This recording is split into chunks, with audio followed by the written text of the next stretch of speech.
Good afternoon. Good afternoon. Good afternoon. Good afternoon, ma'am. Good afternoon.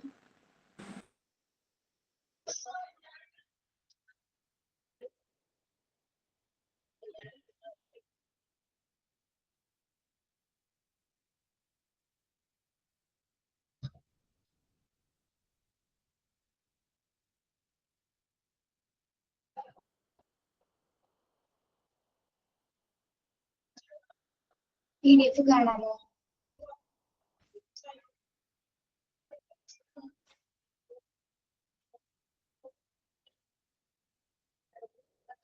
Good afternoon.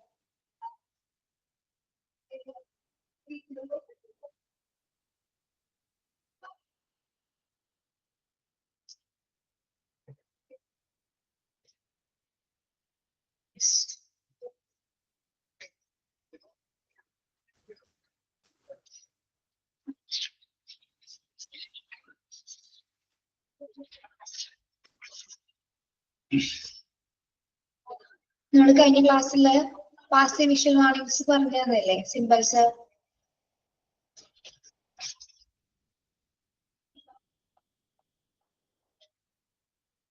Next ബട്ടൺബർഗ് markings ആണ്. ആ pattern or high visibility markings. എന്താണ് അതിന്റെ പ്രത്യേകത? High visibility എന്ന് പറയുന്നത്, passive visual warnings are generally part of the design of the vehicle, and the usage of high contrast patterns are involved. Older ambulances and those in developing countries are more likely to have their pattern painted on, whereas modern ambulances normally carry retroreflective designs which reflects light from car headlights or torches.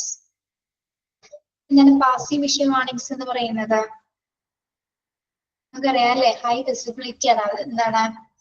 ഉയർന്ന ദൃശ്യപരിധിയുള്ള സിംപൽസുകളായിരിക്കും. അതിന്റെ പ്രത്യേകത എന്ന് പറഞ്ഞാൽ എന്താണ്? High contrast ആയിട്ടുള്ള patterns ആണ്. High contrast എന്ന് പറയുന്നത് എന്താണ്? രണ്ട് കളേഴ്സ് വരുന്നുണ്ട് അല്ലെ. ഏതൊക്കെ കളേഴ്സ് ആണ്? വരുന്നത്? Okay, green and yellow and പിന്നെ ഏതൊക്കെ കളർ കണ്ടിട്ടുണ്ട് നിങ്ങള്? Green and yellow and white and red അല്ലെ? യെസ്.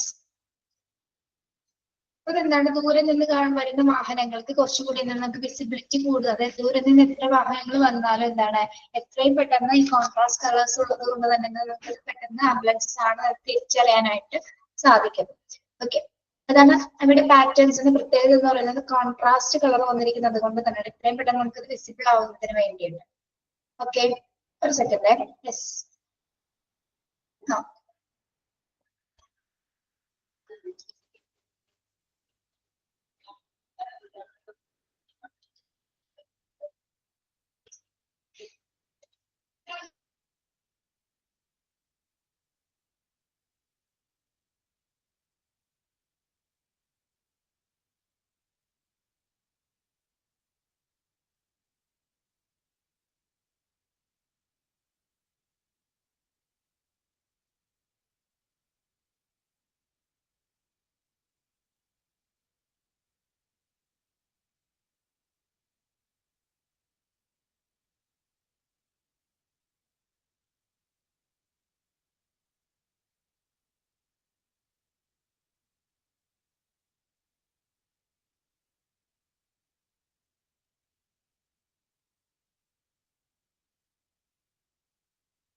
കേൾക്കാമോ?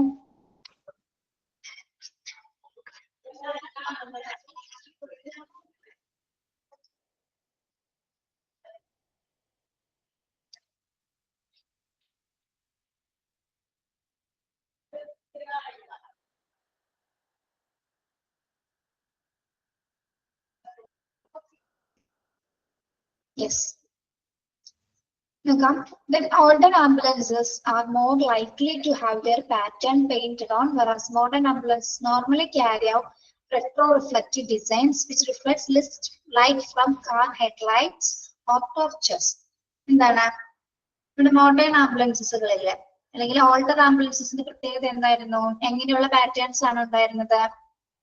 പെയിന്റഡ് ആയിരുന്നു അല്ലെ? How to their pattern painted ആണ്. പെയിന്റഡ് എന്ന് പറയുമ്പോൾ ഇതൊക്കെ സാധാരണ കളർ പെയിന്റിങ് മാത്രമായിരുന്നു ഉണ്ടായിരുന്നത്. പക്ഷെ മോഡേൺ ആംബുലൻസിന്റെ പ്രത്യേകത എന്താണ്? എങ്ങനെയുള്ള സിംബൽസ് ആണ് മോഡേൺ ആംബുലൻസിലുള്ളത്? റെട്രോ റിഫ്ലക്റ്റീവ് ഡിസൈൻസ് ആണ് അല്ലെ? ഉയർന്ന ദൃശ്യപരതയിലുള്ള അല്ലെങ്കിൽ പ്രതിഫലിക്കുന്ന തരത്തിലുള്ള പ്രതിഫലന ശേഷിയുള്ള തരത്തിലുള്ള ലൈറ്റിംഗ് സംവിധാനങ്ങളാണ് അല്ലെങ്കിൽ പാറ്റേൺസ് ആണ് നമ്മുടെ മോഡേൺ ആംബുലൻസിലുള്ളത്. പഴയതിൽ എങ്ങനെയായിരുന്നു? ഓൾഡർ ആംബുലൻസിൽ എങ്ങനെയായിരുന്നു? പെയിന്റഡ് പാറ്റേൺസ് ആയിരുന്നു അല്ലെ? പെയിന്റഡ് ആയിട്ടുള്ള പാറ്റേൺസ് ആയിരുന്നു ഡെവലപ്പിംഗ് കൺട്രീസ് ഉൾപ്പെടെ. പിന്നീട് മോഡേൺ ആംബുലൻസിന്റെ പ്രത്യേകത എന്താണ്? എങ്ങനെയുള്ള പാറ്റേൺസ് ആണ്? റെട്രോ റിഫ്ലക്റ്റീവ് ആണ്. ഓക്കെ, റെട്രോ റിഫ്ലക്റ്റീവ് ആയിട്ടുള്ള ഡിസൈനുകളിലാണ് ഇത് വരുന്നത്. അതായത് നമ്മുടെ കാർ ഹെഡ്ലൈറ്റ്സുകളിൽ നിന്നോ ടോർച്ചുകളിൽ നിന്നുള്ള പ്രകാശം പെട്ടെന്ന് തന്നെ നമുക്ക് എന്താണ് പ്രതിഫലിപ്പിക്കാനായിട്ട് സാധിക്കും. അതുകൊണ്ട് തന്നെയാണ് ഇങ്ങനെ ഹൈ കോൺട്രാസ്റ്റ് ആയിട്ടുള്ള കളേഴ്സിൽ നമ്മൾ സിംബൽസുകൾ ഉപയോഗിക്കുന്നത്.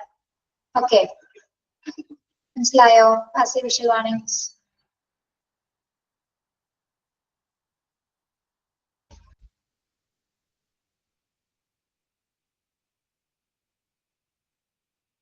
ഹലോ, കേൾക്കുന്നില്ല നിങ്ങള്?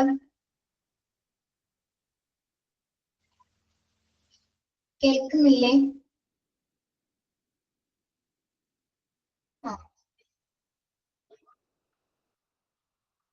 യെസ്, ഒന്ന് റിപ്ലൈ തരാമെങ്കിലും ചോദിക്കുമ്പോ കേട്ടോ.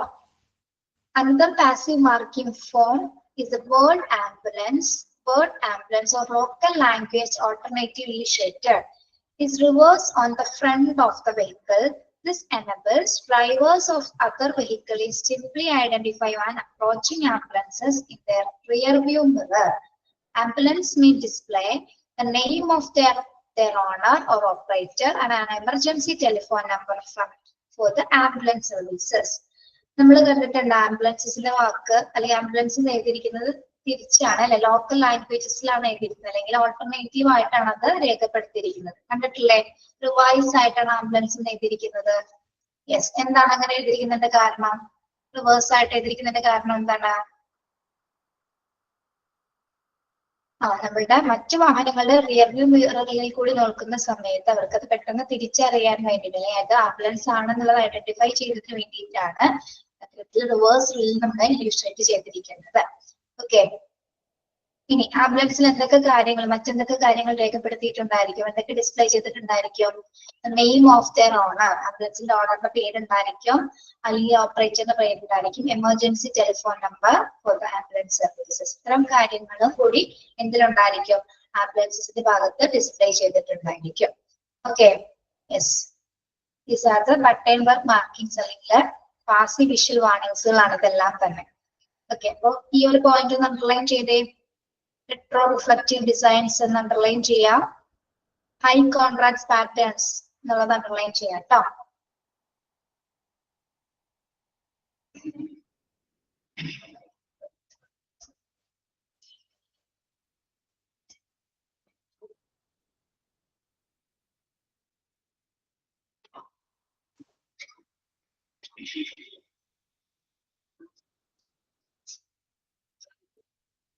യെസ്, ഇനി നെക്സ്റ്റ് വരുന്നത് ആക്റ്റീവ് വിഷ്വൽ വാർണിംഗ്സ് ആണ്. ആക്റ്റീവ് വിഷ്വൽ വാർണിംഗ്സ് എന്തൊക്കെയാണ്? ആക്റ്റീവ് വിഷ്വൽ വാർണിംഗ്സിൽ വരുന്നത് usually the visual signals for the task are in the shape of flashing lights. These flash in order to attract the attention of other road users as ambulance approaches, or to provide warning to motorists approaching a stopped ambulance is a dangerous position on the road.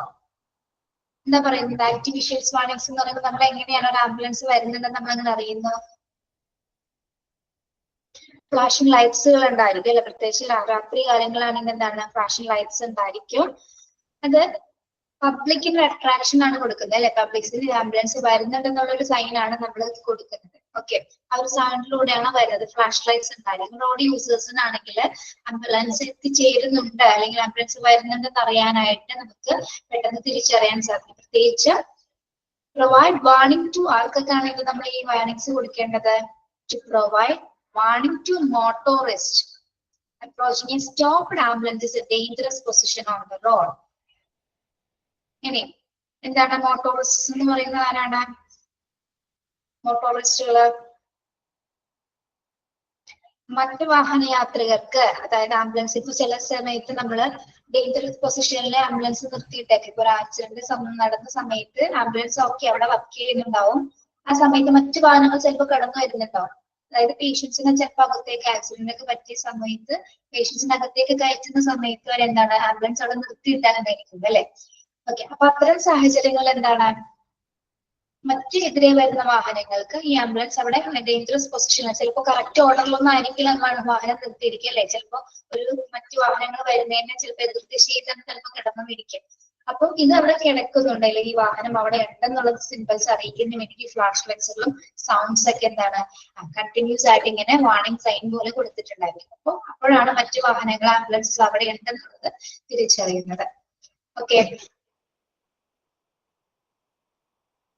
Yes, ഒന്ന് വായിച്ചു നോക്കിയത് ഒരു minute. എന്താണ്?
Then common colors for ambulances warning beacons are blue, red, ambient, and white glare.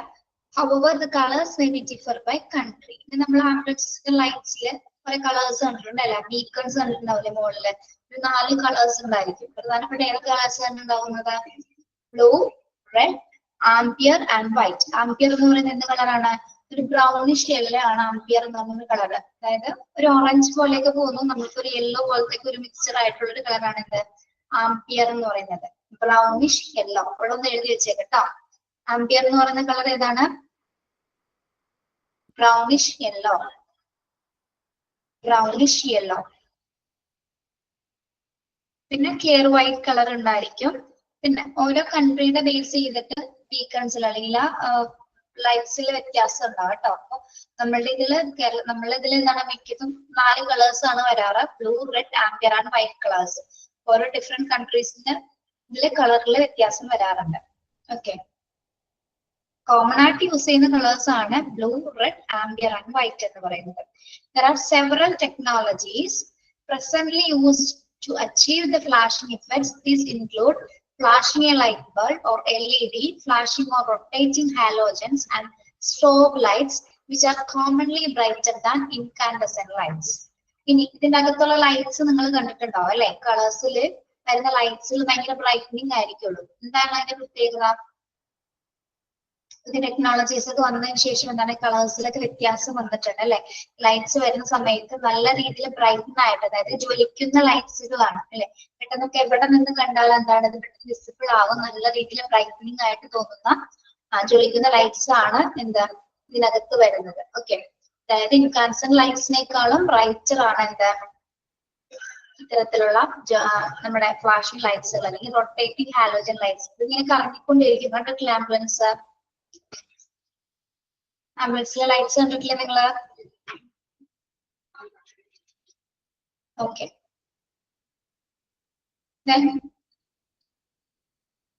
so as to increase safety, it is the best practice to have 360-degree coverage with active warnings, enhancing the chance of the vehicle being seen from all sides.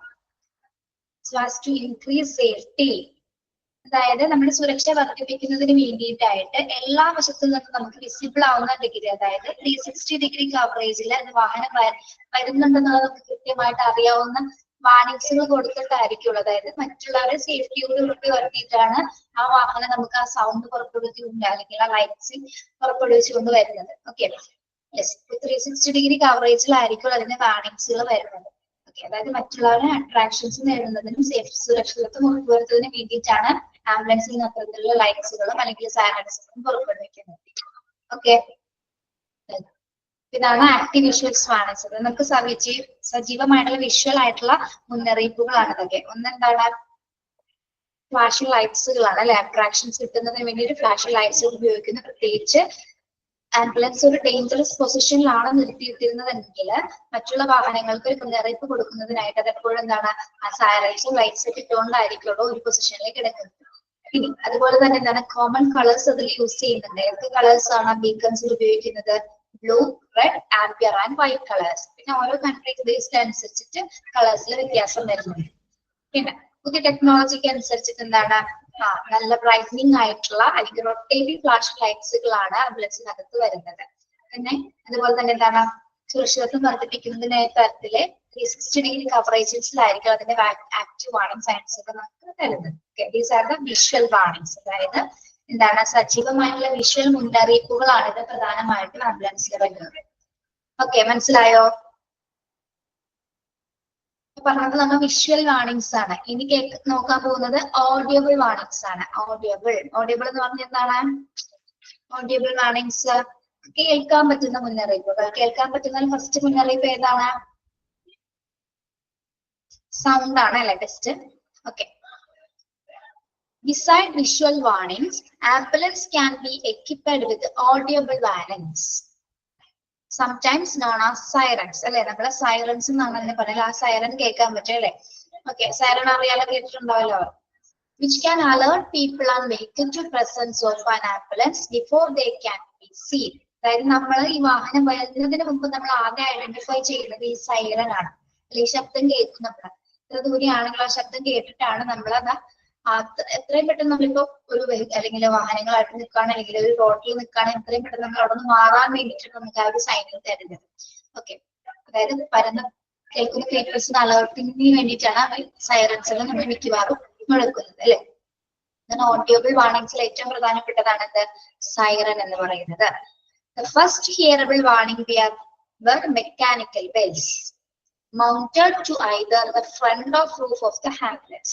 ഈ പണ്ട് കാലങ്ങളില് എന്താണ് first നമ്മൾ ആദ്യം ഉപയോഗിച്ചിരുന്നത് ഈ siren പകരം mechanical bells ആണ് ഉപയോഗിച്ചിരുന്നത്. അതായത് ഒരു വാഹനത്തിന് മുൻപിലായിട്ട് മെക്കാനിക്കൽ ആയിട്ടുള്ള ബെൽസ്, അതായത് നമ്മുടെ ആംബുലൻസിന്റെ റൂഫിന്റെ സൈഡിലായിട്ട് എന്താണ് ബെല്ലുകൾ യൂസ് ചെയ്യും. ബെല്ല് കണ്ടിട്ടില്ലേ മണികള്? അത് യൂസ് ചെയ്ത മെക്കാനിക്കൽ ബെല്ല് യൂസ് ചെയ്തിട്ട് ആ ബെല്ലുകൾ നമ്മൾ കൂട്ടിക്കുട്ടുന്നുണ്ടാകുന്ന ശബ്ദമായിരുന്നു ആദ്യകാലങ്ങളിൽ ഉപയോഗിച്ചിരുന്നത്. ഓക്കെ, ഫസ്റ്റ് ഹിയറബിൾ വാർണിംഗ്സ് എന്ന് പറയുന്നത് മെക്കാനിക്കൽ ബെൽസ് ആയിരുന്നു. പിന്നീടാണ് മോഡേൺ എക്യുപ്മെന്റ്സിലാണ് എന്ത് പറയുന്നത്, മോഡേൺ ആംബുലൻസസിലാണ് ഇത് സൈറൻ ആയിട്ടത് മാറിയത്. ഓക്കെ, യെസ്, അപ്പൊ അതിനൊന്ന് അണ്ടർലൈൻ ചെയ്തേ. First hearable warnings were mechanical bells. അതൊന്ന് അണ്ടർലൈൻ ചെയ്യാം കേട്ടോ.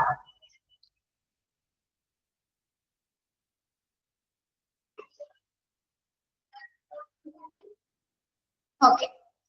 The most modern ambulances are now equipped with electronic sirens which produce a range of different noises which ambulance operators can use to attract more attention to themselves, especially when advancing through an intersection or in heavy traffic. ഇനി നമുക്കറിയാം most modern ആംബുലൻസിൽ ഇപ്പോ well equipped ആയിട്ടുള്ള electronic sirens ആണ് ഉപയോഗിക്കുന്നത് അല്ലെ. അതിന്റെ പ്രത്യേകത എന്താണ് ഇലക്ട്രോണിക് സൈറൻസിന്റെ? അതിന് റേഞ്ച് ഓഫ് ഡിഫറെന്റ് നോയ്സസ്, പലതരത്തിലുള്ള നോയ്സസുകൾ പുറപ്പെടുവിക്കാനായിട്ട് ഇലക്ട്രോണിക് സയൻസിന് സാധിക്കും. അതായത് ഓപ്പറേറ്റർമാർക്ക് പല സൈറനുകൾ പുറപ്പെടുവിക്കാനായിട്ട് പല ഏരിയാസിൽ, അതായത് പ്രത്യേകിച്ച് ഏതൊക്കെ ഏരിയാസിലാണ് അഡ്വാൻസിങ് ആയിട്ട് അറിയിക്കേണ്ട കുറച്ച് ഏരിയാസ് ഉണ്ട്. അതായത് ഇന്റർസെക്ഷൻ ഏരിയാസ്, ചില കവലകളൊക്കെ ഇല്ലേ, അതായത് ആൾക്കാർ ക്രൗഡഡ് ആയിട്ട് അധികം ആൾക്കാർ വരുന്ന സ്ഥലങ്ങള്, അതുപോലെ ഹെവി ട്രാഫിക്, അവിടെയൊക്കെ എന്താണ് മാറ്റി മാറ്റി ഓരോ നോയ്സസ്, ശബ്ദങ്ങൾ വ്യത്യാസപ്പെടുത്തിയായിരിക്കുള്ളൂ അവരവിടെ പുറപ്പെടുവിക്കുന്നു, ഓപ്പറേറ്റേഴ്സ് പുറപ്പെടുവിക്കുന്നു. Okay, yes. മോസ്റ്റ് മോഡേൺ ആംബുലൻസിൽ ഇപ്പോൾ ഇലക്ട്രോണിക് സൈറൻസ് ആണ് ഉപയോഗിക്കുന്നത്. ഇലക്ട്രോണിക് സൈറൻസിന്റെ പ്രത്യേകത എന്ന് പറഞ്ഞാല് ഓരോ സെക്ഷൻസ് ഉണ്ട്, ഓരോ ഏരിയാസിൽ നമുക്ക് ഡിഫറെന്റ് ആയിട്ടുള്ള നോയ്സസുകൾ പുറപ്പെടുവിക്കാനായിട്ട് സാധിക്കും. ഓക്കെ, യെസ്, അതൊരു മുന്നറിയിപ്പാണ്. പ്രത്യേകിച്ച് ഏതൊക്കെ ഏരിയാസിലാണ് ഇന്റർസെക്ഷൻ അല്ലെങ്കിൽ ഹെവി ട്രാഫിക്. ഇന്റർസെക്ഷൻ ഏരിയാസ് എന്ന് പറയുന്നത് നമ്മുടെ കവലകളാണ് കേട്ടോ, ജംഗ്ഷൻസ് ഒക്കെ. ഓക്കെ, മനസ്സിലായോ?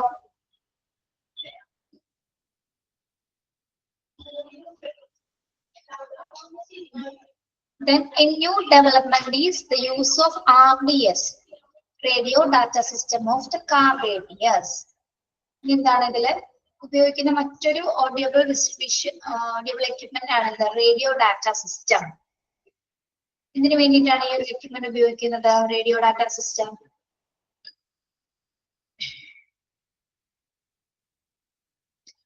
കമ്മ്യൂണിക്കേഷൻ പർപ്പസസിന് വേണ്ടിയിട്ട് അല്ലെ, അതായത് കമ്മ്യൂണിക്കേഷൻ പർപ്പസസിന് വേണ്ടിയിട്ട് ഉപയോഗിക്കുന്നതാണ് റേഡിയോ ഡാറ്റ സിസ്റ്റം. എപ്പോഴാണ് അതിന്റെ അറിയിപ്പൽ അല്ലെങ്കിൽ ഏത് സമയത്താണ് എത്തിച്ചേരുന്നത് എന്നതൊക്കെ അറിയിക്കുന്നതിന് വേണ്ടിയിട്ടാണ് നമ്മൾ എന്ത് സൂചിപ്പിക്കുന്നത്.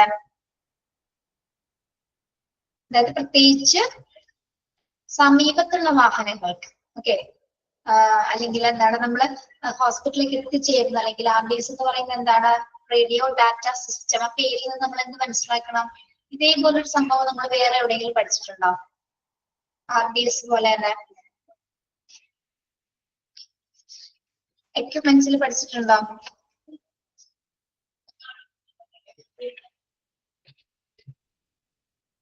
യെസ്, MTTS പഠിച്ചിട്ടുണ്ട്. അതുപോലെ 2-way റേഡിയോസ് ഒക്കെ ഉണ്ട്. അതൊക്കെ എന്തിനു വേണ്ടിയിട്ടാണ് നമ്മൾ ഉപയോഗിക്കുന്നത്? ഫോർ കമ്മ്യൂണിക്കേഷൻ പർപ്പസസിന് വേണ്ടിയിട്ടാണ് നമ്മൾ അത് ഉപയോഗിക്കുന്നത്. Then last one, the ambulance is equipped with a short range FM transmitter which formulates the radio of all cars within a range. The ambulance is equipped with a short range of FM transmitter which formulates the radio of all cars within a range. എന്താണ് FM transmitter എന്ന് പറയുന്നത്? അതായത് ഒരേ range പരിധിയിൽ വരുന്ന വാഹനങ്ങൾക്ക് മുന്നറിയിപ്പ് നൽകുന്നതിന് വേണ്ടിയിട്ട്, അതായത് ഒരേ ആംബുലൻസുമായി ഏരിയയില് തൊട്ടടുത്ത ഏരിയയിൽ തന്നെ എന്താണ് സമീപത്തുള്ള വാഹനങ്ങൾക്ക്, പ്രത്യേകിച്ച് ഒരു റേഞ്ചിൽ വരുന്ന വാഹനങ്ങൾക്ക് മുന്നറിയിപ്പ് നൽകുന്നതിന് വേണ്ടിയിട്ടാണ് നമ്മൾ എന്താ FM ട്രാൻസ്മിറ്റേഴ്സും അതുപോലെ തന്നെ നമ്മുടെ RDS ഒക്കെ, അത് രണ്ടും ഒരേ തന്നെയാണ് കേട്ടോ. ഇതൊക്കെ കമ്മ്യൂണിക്കേഷൻ പർപ്പസസിന് വേണ്ടിയിട്ടാണ് ഇത് ഉപയോഗിക്കുന്നത്. ഓക്കെ, അതായത് മെസ്സേജസുകളൊക്കെ, ഷോർട്ട് മെസ്സേജസുകളൊക്കെ കൈമാറുന്നതിന് വേണ്ടിയിട്ടാണ് എന്താ FM ട്രാൻസ്മിറ്റർ പോലുള്ള സംവിധാനങ്ങൾ ഉപയോഗിക്കുന്നത്. ഓക്കെ, ഇത് എന്ത് വിഷ്വലാണ്? ഓഡിയോ വാണിക്സിൽ ഉൾപ്പെടുന്നതാണ് കേട്ടോ. ഓഡിയോബിൾ വാണിക്സിൽ ഉൾപ്പെടുന്നതാണ് എന്ത്? RDSഉം FM ട്രാൻസ്മിറ്റർ. ഓക്കെ, മനസ്സിലായോ?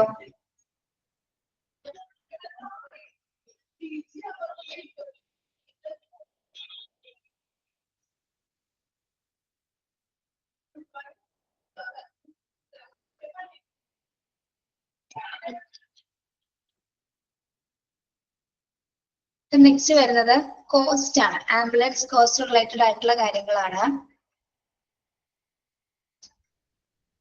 അതായത് 4 രീതിയിൽ നമുക്ക് ആംബുലൻസ് കോസ്റ്റിംഗ് വരുന്നുണ്ട്. Ambulance ride cost can be paid from several sources and this will relate the local situation or kind of services being provided by whom and to whom. എന്താണ് ഇത്? നമുക്ക് service എന്ന് പറയുന്നത് നമുക്ക് ആംബുലൻസ് സർവീസ് വെറുതെ ആണോ കൊടുക്കുന്നത്? ആംബുലൻസ് സർവീസസുകള് അതിന് എന്താണെങ്കിലും ഒരു റൈഡ് കോസ്റ്റ് ഉണ്ടായിരിക്കും അല്ലെ? ആ വാഹനം എവിടെ എത്തിക്കുന്നു അല്ലെങ്കിൽ എത്ര സമയം ഓടുന്നതിനെ കുറിച്ചിട്ട് നമുക്കൊരു സർവീസ് ചാർജ് കൊടുക്കേണ്ടതായിട്ട് വരുന്നുണ്ട്. ആരൊക്കെയാണ് കൊടുക്കേണ്ടത്, അല്ലെങ്കിൽ ഏതൊക്കെ ആംബുലൻസസ് ആണ് നമ്മൾ ഫ്രീ ആയിട്ട് സർവീസസ് കൊടുക്കുന്നത് എന്നുള്ള കാര്യങ്ങളൊക്കെ ഇതിൽ വരുന്നുണ്ട്. ഓക്കെ, ഫസ്റ്റ് വരുന്ന എന്താണ്? ഗവൺമെന്റ് ഫണ്ടഡ് സർവീസസ് ആണ്. ഗവൺമെന്റ് ഫണ്ടഡ് സർവീസസിന്റെ പ്രത്യേകത എന്താണ്? ഫുള്ള് ഫ്രീ ആയിരിക്കോ? ഫുള്ള് ഫ്രീ ആയിരിക്കില്ല, പക്ഷെ ചാർജസ് കുറവായിരിക്കും അല്ലെ? ഫുൾ ഫ്രീ അല്ല, ചാർജസ് കുറവായിരിക്കും. ചില സിറ്റുവേഷൻസിൽ മാത്രമായിരിക്കുള്ളൂ ഫ്രീ ആയിട്ടുള്ള സർവീസസ് കൊടുക്കുന്നത്. Okay, the full or the majority part of the cost of transport by ambulance is borne by the local, regional or national government through their ordinary taxation. ഇപ്പൊ government fund സർവീസസിന്റെ പ്രത്യേകത എന്താണ്? ഇതാരാണ് കൈകാര്യം ചെയ്യുന്നത്?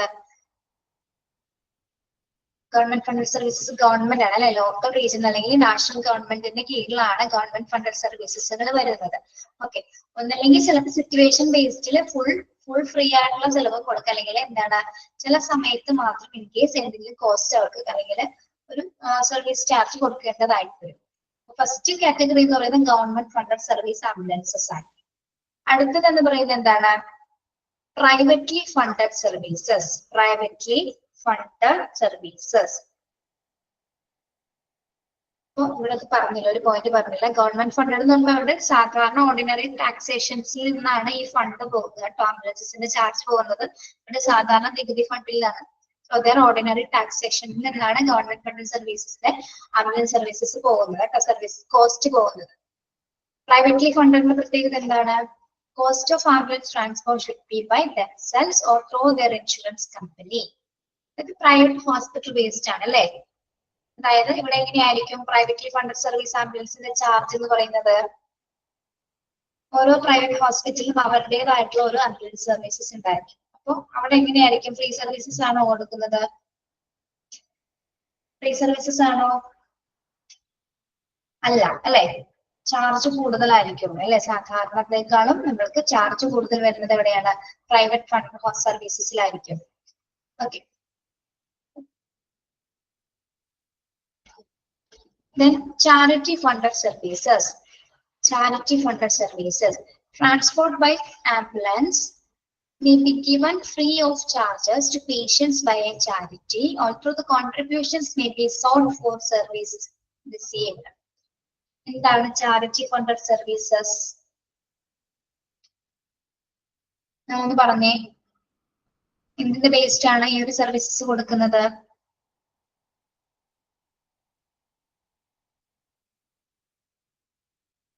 Charity based ആണ് അല്ലെ? Four charity based ആണ് ഈ ഒരു സർവീസസ് കൊടുക്കുന്നത്. ചിലപ്പോൾ ചില സമയങ്ങളിൽ ഫ്രീ ആയിട്ട് സർവീസസ് കൊടുക്കാം, പക്ഷെ എന്താണ് അവർക്ക് ഫ്രീ സർവീസസ് എന്ന് പറയുമ്പോൾ ഇപ്പൊ ചാരിറ്റി ഫണ്ടൊക്കെ കൊടുക്കുന്ന സമയത്ത് ഇപ്പൊ ഇവർക്ക് തന്നെ നമ്മൾ എന്തെങ്കിലും കോംപ്ലിമെന്റ്സ് കൊടുത്താൽ, ഇപ്പൊ വീൽ ചെയർസ് കൊടുക്കാം നമുക്ക്, അതുപോലെ തന്നെ വാട്ടർ ബെഡ്, അങ്ങനെ എന്തെങ്കിലും തരത്തിലുള്ള ഒരു കോംപ്ലിമെന്റ് എന്ന രീതിയിൽ പൈസ അല്ലാതെ അങ്ങനെ കൊടുക്കുകയാണെങ്കിൽ എന്താണ് അതൊരു ചാരിറ്റി ആണ് അല്ലെ? അപ്പൊ നമ്മൾ പൈസയ്ക്ക് പകരം അങ്ങനെയുള്ള എന്തെങ്കിലും കാര്യങ്ങൾ മാത്രമായിരിക്കും അവർ സ്വീകരിക്കുന്നത് ചാരിറ്റി ഫണ്ടുകൾ. ഇൻ കേസ് ബാക്കിയുള്ള കംപ്ലീറ്റ് എന്താണ് ഫ്രീ ചാർജസ് ആയിരിക്കും അവര് ഈടാക്കുന്നത്. ഓക്കെ, അപ്പൊ എന്തെങ്കിലും കോൺട്രിബ്യൂഷൻസ് അവർ സ്വീകരിക്കുന്നതായിരിക്കും. അപ്പൊ സർവീസ് കൊടുത്തതിന് ശേഷം ഇതുപോലെ ചിലപ്പോൾ വീൽ ചെയർ കൊടുക്കുന്നുണ്ടാവും, വാട്ടർ ബെഡ് കൊടുക്കുന്നത്, അതായത് മറ്റു ഫെസിലിറ്റീസ് ഒക്കെ കൊടുക്കുന്നവരെ കോൺട്രിബ്യൂഷൻസ് ആയിട്ട് കൊടുക്കുന്നുണ്ടാവും. ആ ഒരു സർവീസസ് മാത്രമല്ല അതാണ് അവരുടെ കോസ്റ്റ് ആയിട്ട് അവർ സ്വീകരിക്കുന്നത്. ഓക്കെ, ചാരിറ്റി പ്രവർത്തനങ്ങൾക്ക് മാത്രമാണ് അവര് പ്രവർത്തിക്കുന്നത്. ഓക്കെ, അതല്ലാതെ ഒരു പൈസയ്ക്ക് വേണ്ടിയുള്ള ഒരു പ്രവർത്തനം അവരവിടെ കാഴ്ചവെക്കുന്നത്. ഓക്കെ, അതായത് എല്ലാ സംഭാവനകളും അവർ സ്വീകരിക്കുന്നതായിരിക്കും. ഇനി അടുത്തത് hospital funded services. Hospital may be provide the ambulance transport free of charge on the condition that patient use the hospital service which they may have to pay for. എന്താണ് hospital funded services?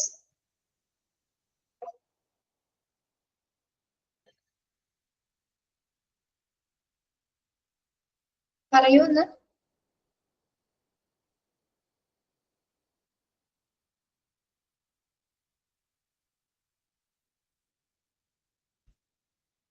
Hospital funded services എന്താണ്?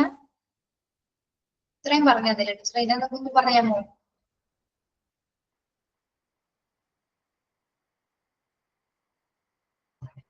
Yes, ഹോസ്പിറ്റലിലെ ambulances ആണ് അല്ലെ, അതായത് hospital fund കൊണ്ടുള്ള ആംബുലൻസസുകളുണ്ട്.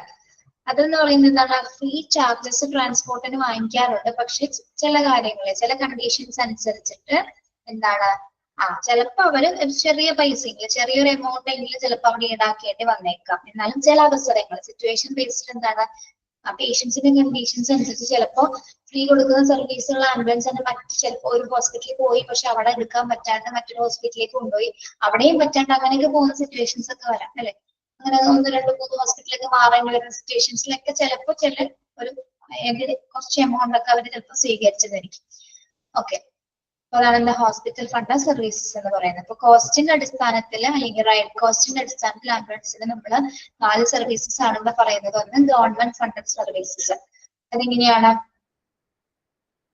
അതാരാണ് കൈകാര്യം ചെയ്യുന്ന, ലോക്കൽ റീജിയണൽ അല്ലെങ്കിൽ നാഷണൽ ഗവൺമെന്റ് അവരുടെ ടാക്സേഷനിൽ നിന്നുമാണ് ആ ഒരു ഫണ്ട് നിർവഹിക്കുന്നത്. പ്രൈവറ്റ് ഫണ്ടഡ് എന്ന് പറയുന്നത് എന്താണ്, പ്രൈവറ്റ് ഹോസ്പിറ്റൽസ് ബേസ്ഡ് ആയിട്ടുള്ള ഫണ്ട് സർവീസ് ആംബുലൻസ് സർവീസസിലാണ് അവിടെ പൈസ കൂടുതലായിരിക്കും. അവിടെ ചാർജ് പ്രൈവറ്റ് ഹോസ്പിറ്റലിലെ സർവീസസിന് ചാർജ് കൂടുതലായിരിക്കും. ചാരിറ്റി ഫണ്ട് സർവീസ് എന്താണ്, ചാരിറ്റി ബേസ്ഡ് ആയിട്ടുള്ള ആംബുലൻസ് സർവീസസ് ആണ്. അവിടെ അവർ പൈസക്ക് പകരം കോസ്റ്റിന് പകരം എന്താണ് കോൺട്രിബ്യൂഷൻസ് ഒക്കെ സ്വീകരിക്കുന്നതായിരിക്കും. എല്ലാ സർവീസസിനും അവര് എന്താണ് ലഭിക്കുന്ന സേവനങ്ങളിലെ എന്തെങ്കിലും തരത്തിലുള്ള സംഭാവനകൾ ആവശ്യപ്പെടും. ഹോസ്പിറ്റൽ ഫണ്ടഡ് സർവീസ് എന്ന് പറയുന്നത് ഹോസ്പിറ്റലിലെ ഫണ്ടഡ് ആണ്. അത് ചില സമയത്ത് ഫ്രീ ചാർജസ് ആയിരിക്കും, പക്ഷെ കേസസ് അനുസരിച്ച് കണ്ടീഷൻസ് അനുസരിച്ച് കുറച്ച് പൈസയെങ്കിലും ഈടാക്കേണ്ട സിറ്റുവേഷൻസിൽ അവര് പൈസ ഈടാക്കുന്നതായിരിക്കും. ഓക്കെ, മനസ്സിലായോ നിങ്ങൾക്ക് കോസ്റ്റ്?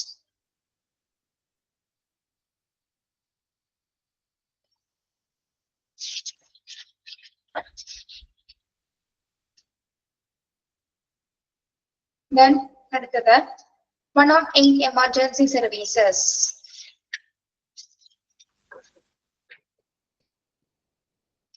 ഈ 108 എന്ന നമ്പറിലേക്ക് നമ്മൾ വിളിക്കുന്ന സമയത്ത് എന്തൊക്കെ കാര്യങ്ങളാണ് ആ ഒരു സമയത്ത്, എന്താണ്, നിങ്ങൾ ആരെങ്കിലും വിളിച്ചിട്ടുണ്ടോ ആംബുലൻസിനെ ഏതെങ്കിലും എമർജൻസി സിറ്റുവേഷൻസില്? വിളിച്ചിട്ടില്ല. ഓക്കെ, വിളിക്കാതിരിക്കുന്ന അവസ്ഥ വരട്ടെ അല്ലെ, വരാതിരിക്കട്ടെ. എങ്ങനെയാണ് പ്രവർത്തിക്കുന്നത്? How it works? An emergency is intimated through 108. The caller collects the needed basic information and send on at services primary information got includes. അതായത് നമ്മൾ 108ലേക്ക് വിളിക്കുന്ന സമയത്ത് പെട്ടെന്ന് നമ്മൾ എല്ലാ ഡീറ്റെയിൽസ് ആയിരിക്കും പറയുന്നത്. ബേസിക് ആയിട്ടുള്ള ഇൻഫർമേഷൻ മാത്രമായിരിക്കും നമ്മൾ അവർക്ക് പറഞ്ഞു കൊടുക്കുന്നത് അല്ലെ. പ്രൈമറി ഇൻഫർമേഷൻസ് എന്ന് പറയുമ്പോൾ എന്തൊക്കെ കാര്യങ്ങൾ ഉൾപ്പെടുന്നുണ്ട്? where the call is placed from, അല്ലെ, നമ്മൾ എവിടെ നിന്നാണ് വിളിക്കുന്നത്, ഡിസ്ട്രിക്റ്റ് ആണ്, ഏത് താലൂക്ക് ആണ്, ഏത് സിറ്റി ആണ്, ടൗൺ ആണ്, എക്സാക്ട് ലൊക്കേഷനും ലാൻഡ് മാർക്കും. ഇതാണ് നമ്മൾ ബേസിക് ഫസ്റ്റ് പറയേണ്ടത് അല്ലെ. ഓക്കെ, ദെൻ എമർജൻസി ടൈപ്പ്, ഏത് തരം എമർജൻസി ആണ്. ഇപ്പോ കോംപ്ലിക്കേറ്റഡ് ആയിട്ടുള്ള സിറ്റുവേഷൻ ആണെങ്കിൽ നമുക്ക് കണ്ടറിയാൻ പറ്റും. ചിലപ്പോൾ മുറിവുകളൊന്നും ഇല്ലാത്ത പേഷ്യൻസ് ആയിരിക്കും, അല്ലെങ്കിൽ ചോരയൊഴിച്ചെടുക്കുന്ന പേഷ്യൻസ് ആയിരിക്കും, ഒരുപാട് ബ്ലീഡിങ് പോകുന്ന പേഷ്യൻസ് ആയിരിക്കും. ഇതൊക്കെ നമുക്ക് കണ്ടറിയാൻ പറ്റും അല്ലെ. ഓക്കെ, അപ്പൊ അതേത് ടൈപ്പ് ആണെന്നുള്ളത് നമുക്ക് പറയാം. അപ്പൊ അതിന്റെ വേഗത അനുസരിച്ചായിരിക്കും അവർ എത്തുന്നത്. ഇൻ കേസ് ഭയങ്കര കോംപ്ലിക്കേഷൻസ് ആണ്, എത്രയും പെട്ടെന്ന് അവരോട് എത്തിച്ചേരും. Number of people injured and that state of injured, എത്ര ആൾക്കാർക്ക് അപകടം പറ്റിയിട്ടുണ്ട്, അല്ലെ എത്ര പേര് ഇൻജേർഡ് ആയിട്ടുണ്ട്, അവരുടെ സിറ്റുവേഷൻ, അവരുടെ അവസ്ഥ എങ്ങനെയാണ് എന്നുള്ളത് ആദ്യം ചോദിച്ചറിയും അല്ലെ. Okay, the number of people injured and the state of the injured, എത്ര പേർക്ക് അപകടം ഇൻജേർഡ് ആയിട്ടുണ്ട്, അവരുടെ അവസ്ഥ ഇപ്പോൾ എങ്ങനെയാണെന്നുള്ളത് അവർ ചോദിക്കും. Then the caller's name and the contact number for location guidance if needed.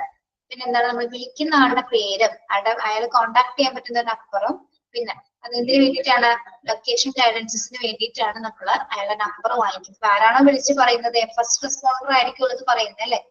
Okay, അപ്പൊ നമ്മൾ ആദ്യം ശ്രദ്ധിക്കേണ്ട കുറച്ച് പറയേണ്ട പ്രൈമറി ഇൻഫോർമേഷൻസ് ആണ്. എന്തൊക്കെയാണ്, എവിടെ നിന്നാണ് വിളിക്കുന്നത്, ഡിസ്ട്രിക്റ്റ് ഏത് താലൂക്കാണ്, ഏത് സിറ്റി ആണ് എന്നുള്ളത് അറിയിക്കുക. എമർജൻസി ടൈപ്പ് ഏതാണ്, ഏത് കാറ്റഗറി ടൈപ്പ് ഓഫ് എമർജൻസി ആണോ എന്ന് പറയാം.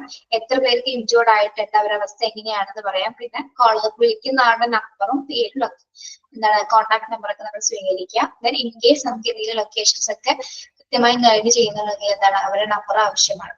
ഓക്കെ, അത്തരം കാര്യങ്ങൾ, ഇത്തരം പ്രൈമറി ഇൻഫോർമേഷൻസ് ആണ് നമ്മൾ ആദ്യം കൊടുക്കേണ്ടത്. 108ലേക്ക് വിളിക്കുന്ന സമയത്ത് നമ്മൾ പറഞ്ഞു കൊടുക്കേണ്ട ഇൻഫർമേഷൻസ് ആണ് കേട്ടോ. Then emergency help sent through this process is expected to reach the site of the emergency in an average of 18 minutes. ഇനി നമ്മൾ 108ലേക്ക് വിളിച്ചു കഴിഞ്ഞാൽ ഇവർ എത്ര സമയത്തിനുള്ളിൽ എത്തിച്ചേരും? ഏകദേശം എത്ര മിനിറ്റിനുള്ളിൽ എത്തിച്ചേരും? ആവറേജ് ടൈം എന്ന് പറയുന്നത് എത്രയാണ്? 80 മിനിറ്റ്സ്, മാക്സിമം 80 മിനിറ്റ്സിനുള്ളിൽ തന്നെ അവരെ എത്തിച്ചേരുന്നതായിരിക്കും. And pre-hospital care will be given patients who are transported to the nearest hospital. ഇനി നമുക്ക് ചില സിറ്റുവേഷൻ അനുസരിച്ച് എന്താണ്, ആദ്യം തന്നെ നമ്മൾ ദൂരത്തേക്കുള്ള ഒരു ഹോസ്പിറ്റലിലേക്ക് ആയിരിക്കില്ല പോകുന്നത് അല്ലെ, തൊട്ടടുത്തൊരു ഹോസ്പിറ്റലിൽ ബേസിക് കെയർ കൊടുക്കാൻ ആദ്യം നോക്കുള്ളൂ. അപ്പൊ എത്രയും പെട്ടെന്ന് നമ്മൾ എങ്ങോട്ടായിരിക്കും കൊണ്ടുപോകുന്നത്? നിയറസ്റ്റ് ആയിട്ടുള്ള തൊട്ടടുത്തുള്ള ഒരു ഹോസ്പിറ്റലിലേക്ക് ആയിരിക്കുള്ള പേഷ്യന്റിനെ കൊണ്ടുപോകുന്നത്. Then ആ കൊണ്ടുപോകുന്ന services, these services generally free to patients. അങ്ങനെ തൊട്ടടുത്തൊരു ഹോസ്പിറ്റലിലേക്ക് കൊണ്ടുപോകുന്ന സേവനങ്ങൾക്കൊന്നും ആരും പെട്ടെന്ന് പൈസ ഒരു സർവീസ് കോസ്റ്റ് ഒന്നും വാങ്ങിക്കാറില്ല. അതൊരു ഫ്രീ ആയിട്ടുള്ള സേവനമായിട്ടാണ് ആംബുലൻസ് സർവീസസ് കൊടുക്കുന്നത്. ഓക്കെ, 80 മിനിറ്റ്സിനുള്ളിൽ ആവറേജ് ടൈം 80 മിനിറ്റ്സിനുള്ളിൽ അവർ എത്തിച്ചേരും. അതോടൊപ്പം തന്നെ എന്താണ്, ഫസ്റ്റ് നിയറസ്റ്റ് ഹോസ്പിറ്റലിലേക്ക് ആയിരിക്കും അവർ ആദ്യം പേഷ്യന്റിനെ ട്രാൻസ്പോർട്ട് ചെയ്യുന്നത്. അത്തരത്തിലുള്ള സിറ്റുവേഷൻസിൽ അവരെ കോസ്റ്റസ് ഒന്നും ഈടാക്കാറില്ല. Okay, then Manordate is generally by the EMRI, Emergency Management and Research Institute, across more than 10 states in India. എന്താണ് 108 എന്ന ഈ ഒരു നമ്പർ എന്താണ്, എത്ര സ്റ്റേറ്റ്സിൽ വർക്ക് ചെയ്യുന്നുണ്ട്? എത്ര സ്റ്റേറ്റ്സിലാണ്? More than 10 states in India. അത് ആരുടെ കീഴിലാണ് 108 എന്ന ഒരു നമ്പർ, എമർജൻസി നമ്പർ വർക്ക് ചെയ്യുന്നത്? Emergency management and research institute അല്ലെ, എമർജൻസി മാനേജ്മെന്റ് ആൻഡ് റിസർച്ച് ഇൻസ്റ്റിറ്റ്യൂട്ടിന്റെ കീഴിലാണ് നമ്മുടെ 108 എന്ന എമർജൻസി നമ്പർ. അല്ലെങ്കിൽ ഇത് ഏകദേശം എന്താണ് 108 സ്റ്റേറ്റ്സുകളിൽ അല്ലെ, സോറി 108 സ്റ്റേറ്റ്സ് അല്ല, 10 സ്റ്റേറ്റ്സിൽ, മോർ ദാൻ 10 സ്റ്റേറ്റ്സിൽ എന്താ ഇതേ നമ്പർ തന്നെയാണ് നമ്മൾ ഫോളോ ചെയ്യുന്നത്. Okay, then during an emergency situation, knowing what you might say. ഒരു മിനിറ്റ്, നിങ്ങൾ EMRIയുടെ എക്സ്പാൻഷൻ പഠിക്കണം കേട്ടോ. EMRI, emergency management and research institute. Okay, underline ചെയ്യണേ.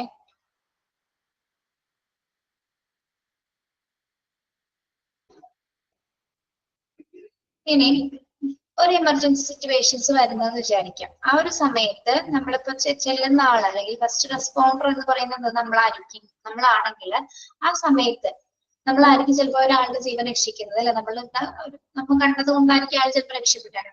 പക്ഷെ ആ ഒരു സമയത്ത് നമ്മൾ ഒരു ടെൻസ്ഡ് ആയിട്ടുള്ള സിറ്റുവേഷൻ ആണ് അല്ലെ, എമർജൻസി ഒരു സിറ്റുവേഷൻ വരുമ്പോൾ നമ്മൾ എപ്പോഴും ഭയങ്കര പേടിയായിരിക്കും.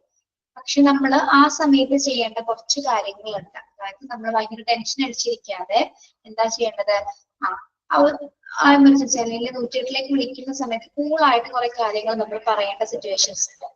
അതായത് എന്തൊക്കെ കാര്യങ്ങളാണ്? During an emergency situation, knowing what to do might save someone's life. Here are few tips on what you should tell the emergency dispatcher while calling for an ambulance. നമ്മളാണ് ഒരാൾ ആംബുലൻസ് വിളിക്കുകയാണെങ്കിൽ എന്താണ്, നമ്മൾ കുറച്ച് കാര്യങ്ങൾ ശ്രദ്ധിക്കേണ്ടതുണ്ട്. അതായത് ഒരാളുടെ ജീവൻ രക്ഷിക്കുന്നതിന് വേണ്ടി ചിലപ്പോൾ നമ്മൾ ചെയ്ത ഏതെങ്കിലും ഒരു കാര്യമായിരിക്കും അയാളെ രക്ഷപ്പെടുത്തുന്നത്. എന്തൊക്കെ കാര്യങ്ങളായിരിക്കണം ശ്രദ്ധിക്കേണ്ടത്? We can tell the emergency operator the details of the type of emergency. നമ്മളെ വിളിക്കുന്ന എമർജൻസി ഓപ്പറേറ്റർ അല്ലെങ്കിൽ ആംബുലൻസ് ഡ്രൈവർക്ക് നമ്മൾ കൃത്യമായിട്ട് വളരെ കാമായി വളരെ ശാന്തമായിട്ട് തന്നെ ആയിരിക്കണം ഏത് എമർജൻസി ആണ് സംഭവിച്ചിരിക്കുന്നത് ആദ്യം പറയുക. ഓക്കെ, അതിന്റെ ഒരു ഡീറ്റെയിൽസ്, ഒരു ബ്രീഫ് ആയിട്ടുള്ള ഡീറ്റെയിൽസ് പറഞ്ഞു കൊടുക്കാം ഏത് സിറ്റുവേഷൻ ആണെന്ന്. ഓക്കെ, പിന്നെ you will be demanded to tell him or her address to where the ambulance should reach, that include postal code. പിന്നെ നമ്മൾ എന്തൊക്കെ ബാക്കി എന്തൊക്കെ കാര്യങ്ങൾ പറഞ്ഞു കൊടുക്കണം? നമ്മുടെ അഡ്രസ് അല്ലേ, അയാൾക്ക് റീച്ച് വിത്ത് പോസ്റ്റൽ കോഡുകൾ അടക്കം നമ്മൾ കൃത്യമായിട്ട് അവർക്ക് പറഞ്ഞു കൊടുക്കേണ്ടതുണ്ട്. Okay, then your phone number may also be incurred for in case the operator wants to contact you for directions. നമ്മുടെ ഫോൺ നമ്പർ അവർക്ക് കൃത്യമായിട്ട് കൊടുക്കുക. ഇൻ കേസ് ഇതൊരു ഡയറക്ഷൻസിനൊക്കെ അതിന്റെ സംശയം വരുന്ന സമയത്ത് നമ്മൾ കോൺടാക്ട് ചെയ്യുന്നതിന് വേണ്ടിയിട്ട്. Then he or she will also need the patient's age, sex and medical history might recollect. നമുക്കൊരു ആക്സിഡന്റ് പറ്റി ഒരാൾ കിടക്കുന്ന കണ്ട അത് ആണാണോ പെണ്ണാണോ കുട്ടിയാണോ പ്രായമുള്ള ആളാണോ എന്ന് നമുക്ക് കണ്ട തിരിച്ചറിയാൻ പറ്റും അല്ലെ. ഓക്കെ, അപ്പൊ ഏകദേശം ഏജ് ചിലപ്പോൾ നമുക്ക് കണ്ടറിയാൻ പറ്റും. അപ്പൊ നമുക്ക് അറിയാവുന്നതാണെങ്കിൽ നമുക്ക് ഏകദേശം ഇതൊരു 40 വയസ്സ് തോന്നുന്നുണ്ട് അല്ലെങ്കിൽ 25 ഇയേഴ്സ് തോന്നുന്നുണ്ടെന്നൊക്കെ നമുക്ക് പറയാൻ പറ്റും. പിന്നെ ആണാണോ പെണ്ണാണെന്ന് വ്യക്തമായിട്ട് നമുക്ക് തിരിച്ചറിയാം. കുഞ്ഞാണെങ്കിൽ കുഞ്ഞാണെന്ന് പറയാം. പിന്നെ മെഡിക്കൽ ഹിസ്റ്ററി അറിയാവുന്നതാണെങ്കിൽ നമുക്കത് പറയാവുന്നതാണ് അല്ലെ. ചില സിറ്റുവേഷൻസിൽ കണ്ടാൽ നമുക്ക് അറിയാൻ പറ്റും. നമുക്ക് അറിയാവുന്ന ആളാണെങ്കിലും ചില സിറ്റുവേഷൻസിൽ എന്താണ് അങ്ങനെ കിടക്കുന്ന കണ്ടാൽ നമുക്ക് തിരിച്ചറിയാൻ പറ്റും. അതും ഓപ്പറേറ്റർക്ക് നമുക്ക് പറഞ്ഞു കൊടുക്കാം. Okay, then the operator will also need to know if the person is bleeding, if he or she is conscious, has chest pain and is breathing. ഇനി ഇവര് ചോദിക്കും എന്താണ്, അപ്പൊ നമുക്ക് പേഷ്യൻസിന് ബ്ലീഡിങ് ഉണ്ടെങ്കിൽ കൃത്യമായിട്ട് ബ്ലീഡിങ് ഉണ്ടാകുന്നുള്ളത് നമ്മൾ ചെക്ക് ചെയ്യണം. പിന്നെന്താണ്, കോൺഷ്യസ് ആണ് ആള്, ആണോ ആയിക്കോട്ടെ പെണ്ണായിക്കോട്ടെ അവർ കോൺഷ്യസ് ആണോ എന്ന് നോക്കാം. അല്ലാത്ത പക്ഷം എന്താണ് കോംപ്ലിക്കേറ്റഡ് ആണ്. പിന്നെ ആൾക്ക് ചെസ്റ്റ് പെയിൻ ഉണ്ടോ അല്ലെങ്കിൽ ബ്രീതിങ് ഡിഫിക്കൽട്ടീസ് എന്തെങ്കിലും കാണിക്കുന്നുണ്ടോ അതൊക്കെ ഉണ്ടെന്ന് കൃത്യമായിട്ട് നമ്മൾ ആരെ അറിയിക്കണം, ഓപ്പറേറ്ററിനെ അറിയിക്കണം. Okay, yes. Then you will also be demanded to make clear the type of injury or emergency and what case it is the incident. പിന്നെന്താണ്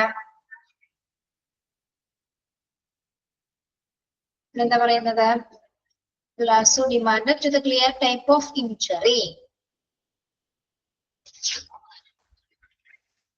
അതായത് എന്താണ് പറ്റിയത്, നമുക്ക് ചിലപ്പോൾ ചിലർ കാല് മുറിഞ്ഞു പോയിട്ടുണ്ടാവും, കൈ മുറിഞ്ഞു പോയിട്ടുണ്ടാവും, അങ്ങനെ എന്തെങ്കിലും സിറ്റുവേഷൻസ് ആണെങ്കിൽ എന്ത് ടൈപ്പ് ഓഫ് ഇഞ്ചുറി ആണ് അവിടെ ഉണ്ടായത്, അല്ലെങ്കിൽ ഏത് ടൈപ്പ് ഓഫ് എമർജൻസി ആണ്, എന്താണ് അതിന്റെ കാരണം എന്ന് നമുക്ക് അറിയാൻ പറ്റുന്നതാണെങ്കിൽ നമുക്ക് അത് ഓപ്പറേറ്ററെ അറിയിക്കാവുന്നതാണ്. ഓക്കെ, ഇത്തരം ഡീറ്റെയിൽസ് എങ്കിലും നമ്മൾ എന്താണ് പ്രധാനമായിട്ട് ശ്രദ്ധിച്ച് ബേസിക് ആയിട്ട് പറയേണ്ട കാര്യം.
ഡിയർ സ്റ്റുഡൻസ്, നമ്മുടെ നെറ്റ് കണക്ഷൻ പോയതാണ് കേട്ടോ.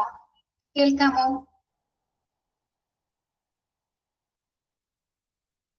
കേൾക്കുന്നുണ്ടോ? ഓക്കെ.